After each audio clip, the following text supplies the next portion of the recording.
All right, listen, Alex Tomic, you came past this morning here Yes. at SiGMA Europe 23, and I'm like, I have to have this man sitting in front of me. You are the biggest personality in this industry. Ooh la There is no la. way I'm going to let you What pass do you without want talking from to me? Oh, you cheeky one. Listen, Alex, how has it been? How has SiGMA 23 been for you? You've got an amazing stand over there, No, we Alea. got two. We Ooh, got two. show off. No, actually, I fucked up a little bit. We took a big booth, and then at that night it's too big, we want smaller. And then when everybody took the booth around, I was talking with Marie, and I said, Marie, I fucked up. We have a too small booth. She said, yeah, now it's too late. I said, okay, let's take another one. She said, the only thing you have left is outside. Okay, so we took another booth outside, which we did really well because we put a hyperbaric chamber there. So we have this big device that makes a lot of noise, put pressure and oxygen, and it's a great meeting room. And I mean, the show is exceptional. The show is, how could I say, above expectations. It's completely outgrew Malta Yeah. infrastructure of the island. I mean, literally, physically, Malta a struggle to hold SiGMA. So you can't find a room in any hotel. You can't find a table in restaurants. You can't find a cab. You can't find a Uber, whatever application. People are walking literally in the street, like oh, you should. I mean, the first night I fucked up, and I didn't get the cabs on time, and I walked, and I wasn't the only one. We were a crowd of people with badges around our necks, walking the street towards Valletta, you know. Uh, and But Malta being Malta, just one more thing. We had the Prime Minister yesterday. We have Silvio Strembi on our booth. I mean, Eamon brought them, and Eamon became an ambassador of this country. You know, really. I mean, yeah. what he and SiGMA team they have achieved is completely unfathomable. Who would have thought about that? We were here for the first show. I think it was almost 10 years ago. It was so tiny, you know. But back in time, there was the other show. I forgot the name. GAIS. Yeah. What was the name of the Mix? Nix. Mig was big, kind of compared to SiGMA. SiGMA was this promoter from clubs. Yeah, That's it. look, it's probably as big, if not bigger, than ice. Like Well, fucking wall. because I was talking to Iman, I was interviewing with Iman, and I was asking about this because there has been some infrastructure challenges. As you said, Malta is a small island. Yeah. It's the 11th smallest country in the world, Yeah. and this is the biggest event that happens in this country Yeah. that has only just over 500,000 people anyway. And it's huge. I mean, it's absolutely massive. And he himself said, there's been some problems with the infrastructure because we moved it. We're bigger. We've moved location, and we have thousands and thousands and thousands of people. He himself said it's going to take a little bit of getting used to.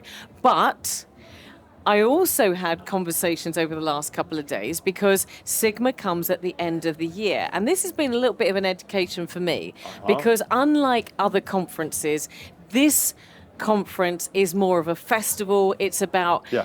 handshakes, it's about hugging, it's about solidifying those relationships that you've spent the whole year Yeah. building. So it has a very, very different atmosphere. Yeah, there's a lot of events outside of the event or going along with the events. So there's I know many parties and dinner every night. You just can't physically go to all of them, or you need to relocate yourself. It's really big. It's really big, and it's all over the island. I mean, that's one thing. And what you say about these people going together, meeting, and all this social aspect, I think it reflects very much the personality of Eman. It's all about networking. Yeah. Yeah, you yeah, know? yeah. It's all about networking. It's all, I mean, I moved to Cyprus a couple of months ago. Eman lives there, so we meet a lot. And it's really all about, okay, look, we're friends. How are we going to make business together? How are we going to make money? What you got? What I got? Okay, how we put that together in the middle? Let's build something and let's make something out of it. You know? Yeah, It's yeah. all about that. Well, let me ask you, because this is at the end of the year. I've seen you several times this year, and always I know that you're in the building before I even see you, because I keep mentioning, Alex, you're like one of the biggest personalities of the industry. But tell me how 2023 has been for you. What's been the highlights? Look, I mean, apart from bumping into me, obviously. we spent the last 3 years to build up the company, and it was going slow. It was a slow build-up, and this year, for the past 7, maybe 8 months, the growth is about 10 to 15% per month. It's huge. It's really like, it was like that, slowly, and then like, bam. And we were talking with Jordi, who is the CEO of the company. At some point, I think 1 year ago, I told him, let's stop thinking about EBITDA, let's burn cash. Let's think just about turnover. So, oh, you Yep, don't hear yep. me anymore? He doesn't love you anymore. No. It's your. It's opening. It's fell. Oh, Sorry. shit. It's like, don't worry. We can do it again. He Like, just wants we to can- fiddle we with. can- we can He do just it. wants to touch you, darling. Yeah, true. Very fit. Thank you. Okay.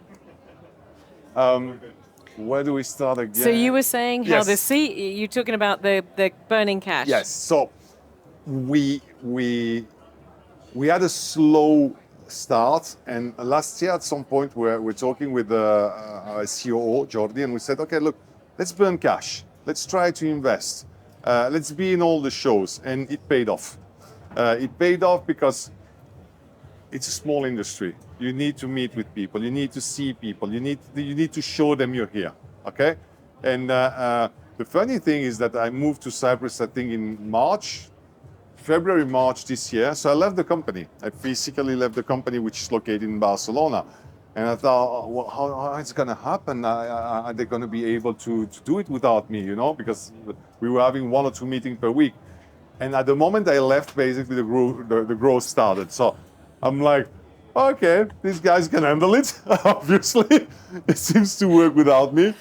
On the other side, I have to believe that it's all the preparation work we did before. It's not just because I left. You know, since you left, we're going well. No, but yeah, that's what happened. So 2023, I would say it's really the year where we.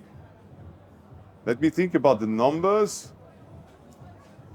We tripled from January till October. We tripled the GGR we're making in 1 year. You tripled. Yeah, and with countries like Brazil, and actually with a show like SiGMA Sao Paulo, where I didn't even go there. The team went there. I would never have thought that Brazil would be something. And now Brazil is just the new El Dorado. And the funny thing is Brazil is the new El Dorado with games like Spribe and Aviator, and which I understand. I mean, Aviator is succeeding in whichever market it reaches. I mean, Aviator is this kind of strange object.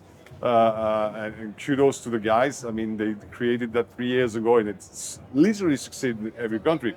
But one of the most played games in Brazil is Fortune Tiger from a Chinese software provider, PG Soft. Who would have imagined that was not marketed for Brazil? It's marketed for China. It looks Chinese as much as it could look Chinese. It's dragons and shit.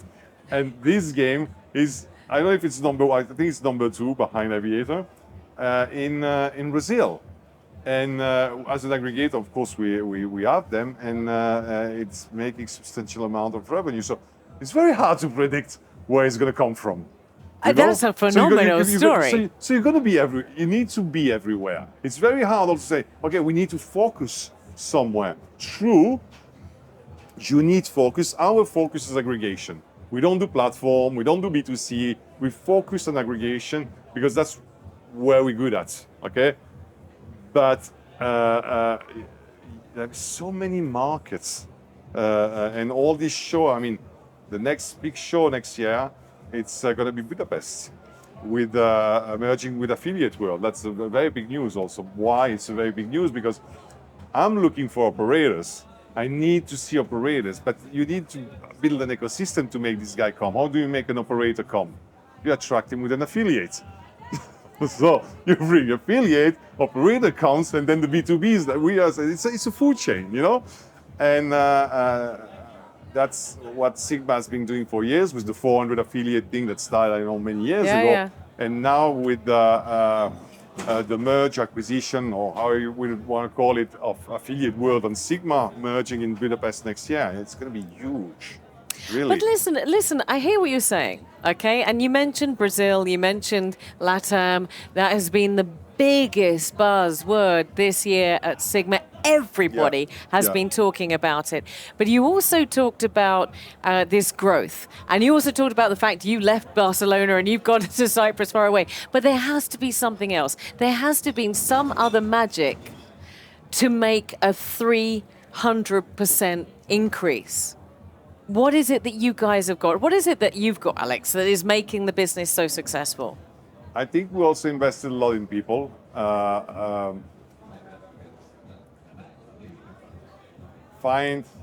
Build the team, they build the product, build the team, they build the company. Find the right people. Get rid of the psychopaths because they kill you people. Really. Right. Even if sometimes they're very sexy psychopaths. Let's take a head of sales, 20 years in the industry, can double, triple your sales, but they're psychopaths. You really need to protect your people from assholes. Okay, assholes better than psychopaths. Can you cut assholes, not psychopaths? They're psychopaths, actually. Simon Sinek talked a lot about that. You know, how do you recognize the assholes? They're the loudest one in the room, okay? So you need to protect your people from them. You need to get rid of them. You need to hire kind people. Of course, you need to train them. And once you found your main key 6, 7 people, they're gonna do everything. They don't even need you anymore, you know? And what you need to do also is invest in them or in the surroundings. We invested a lot in the office, and we see that paying off. So in each interview, I say, yeah, we have a personal trainer coming 3 times per week. Actually, we have now a personal trainer coming 1 time per day. Now we have 2 times per day. So we have one coming now at 8:30 in the morning, and another personal training coming at 1 o'clock. It's very pragmatic, you know. You say, oh, you spend a lot of money on that. Yes, it's true, but you know what happens? People are coming to the office now. In the remote world, post-COVID environment, you put a gym in the office, people come. You put a personal trainer, they want to engage into the activity. You put them 2 times a day, yeah, because some of them, they like to do it at 8:30 in the morning, some of them, they like to do it at 12:30. You put 2 times a day, and you get more people coming at the office. If I have to put them 3 times a day, I'll do it. You know, it's the story of how the coffee break won corporate America. And it started, I don't know how many years ago. There was this women that were working in a factory, and they went to see the owner of the factory, and they said, we want a coffee break, and we want a coffee to be free. They go, what the fuck? I mean, you crazy hysterical women. This is not gonna happen. And they stopped working, and they got what they want. You know what happened? 5-minute coffee break, productivity increased after that. Absolutely. For 2 reasons. First, you have a break. I mean, you should have a little 5-minute break. But coffee. The coffee advantage, you know? So yeah, of course, free coffee, a gym, in a very pragmatic approach. First, I mean, there's the humanist approach where you want to bring wealth and you want to bring good to your people, because it's a tribe. It may not be a family, but you see it more as a tribe. We do things together. We spend a lot of time doing things together, but in a very pragmatic corporate approach. I mean, just even if you are an asshole, you should understand that if you give these things to people for each money, there's very good ROI on that. Yep. You know, it's as simple as that. I love that. I absolutely loved it. And I happen to have seen the video about your offices, and it's an incredibly beautiful place Thank you. to work. So congratulations on that as well. I'm really, really pleased you've had such an amazing year. I'm thrilled for you at this you. Thank you, Trudy. threefold increase. and you just that cheeky smile, you're like, yeah, I know. And my last question for you, Alex, because I grabbed you and I said, come and talk to me. What is on the cards for 2024? What's the plan? I mean, it sounds like you've made it.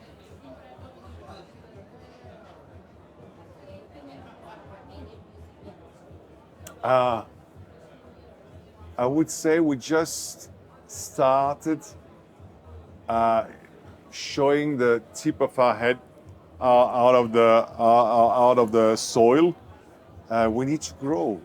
We need to grow, and we need to grow in every possible way. It's not just about making money. It's about it's almost like a child. We need to become more who we are, and the more we go into this journey, the more we understand what exactly we are doing. Because at the beginning we are like, okay, we're an aggregator, we're going to do a platform, we're going to do B2C, etc. And the more we're going into that journey, the more we understand what is our mission, the values, the vision that we have. And it's I would say it's something about a company self-awareness, understand who we are and become that. Okay, so it's not. I wouldn't answer it's just this specific thing. We want to be number one in Brazil or whatever. It's more about the understanding, the deep understanding of what we're doing. Okay, and